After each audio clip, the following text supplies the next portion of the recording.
Hi, welcome to AFTV. I've got Julian with me. We've just won 3-2 here at Vicarage Road. Now, Mikel Arteta calls himself Mr. Solution. You call him the vaccine. I mean, we've just won today. You called him the vaccine when we drew 0-0 to Burnley. What do you think of Mikel Arteta right now? What are you going to give? I'm a big supporter of him. Yeah. I've been a big supporter of him since the first few games of the season when we were losing, because I can see a plan. Is he the long? Obviously, we had Dan Potts on earlier. He said he doesn't see him as a long-term goal. Do you think he's a long-term manager here? The answer is yes. And when I think about the reasons why, you look at the Cronkies, and the Cronkies are very much hands-off, which leaves the manager with great power. And with great power comes great responsibility. You did not just quote a Spider-Man quote on an Arsenal fan cam. Absolutely. But it's true. And when you look at that responsibility and that power that he's got, I think he's using it for good, not bad. And also, he's in it for the long term. You take, and I know Dan Potts mentioned a Conte, and I go back to Mourinho. And Conte and Mourinho have got the reputation of bringing short-term success. Yeah. Now, obviously at Spurs, they missed that little part out, which was quite good. But in previous jobs, they have got short-term success. Yeah. And you get a short-term bounce, and then they leave the place in an absolute shambles, normally millions of pounds, millions and millions and millions of pounds in debt, because that's how they get results. Now, what Arteta's done, he's gone in with a plan, a very, very cunning plan. But it did take a lot of time to unfold, a lot would say, Julian. But has it taken a lot of time? When you look at what he inherited, he did inherit a bit of a shambles. Things were at an all-time low. He's come in, he's changed things, he does have a plan. He's moved things in a way that is absolutely long-term. What he's done now is he's put players in place that are not here just for the season, not just to get that one-off kick. Yeah.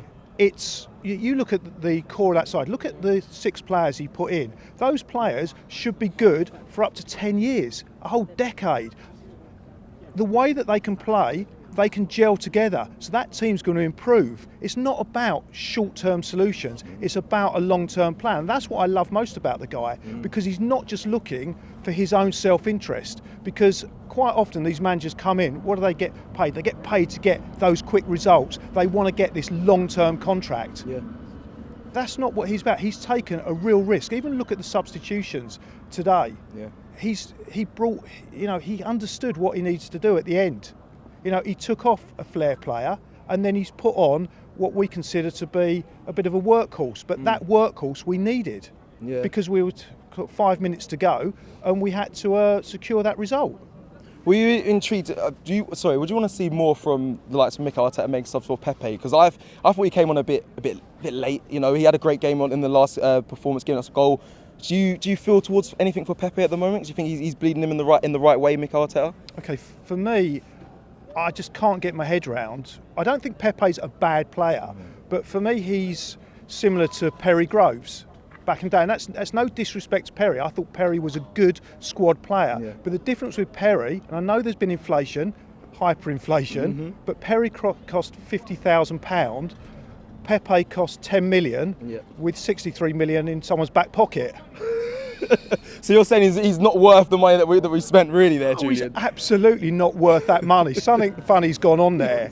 But then there's a time and place for him. He is very unorthodox, and we absolutely needed him in that game against Wolves. Today, we needed more game management. We didn't need someone coming on that's going to be unorthodox. We just needed the same again. We needed to secure those points. When he came on, I'm not blaming him for that. Maybe it was coincidental, but our concentration levels went down. We conceded you can't blame Pepe on that. I know, but that's not down to the substitution, though. I'm not blaming him, but we took off Martinelli, and I didn't think we needed to do that. I didn't agree with that substitution. We didn't need Pepe at that point in the game. What we needed was maybe a Holding coming on if we were going to secure the points, maybe a bit earlier. So I would disagree with that. I think Pepe's a good player, but he's not worth the kind of money we've spent on him. Yeah, but do you not credit Arteta for bringing on Pepe, because he played so well in the last game? Some fans would have said he should have started today, so it was only right that he got a few minutes.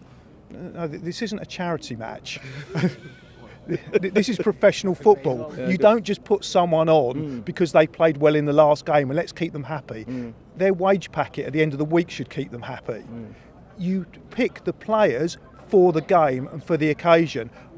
I'm not here to criticise Arteta. I think on the whole he's done a fantastic job, but that particular substitution, I didn't think we needed it at that time. Yes, we needed Pepe in the last few minutes against Wolves because we weren't getting anywhere. We were already at the destination we wanted to be. We just needed to see out a bit of time to get there. Yeah, I think bringing him on he probably wanted more goals to kill off the game. I know 3-1, but that might have been his thinking. Go on, get another goal. Yeah, it could have been, but it nearly backfired, didn't it? Yeah. But here we are. 4th place. Let's end it on a positive. 4th place, Champions League. Here we come. Champions League, here we come. You're that confident. Listen, we still got other games in hand that could rock us. We still got Liverpool, we still got Chelsea, got the our North London rivals. We've got all of those. I was still confident after the first 3 games of the season. So how can I not be overconfident now?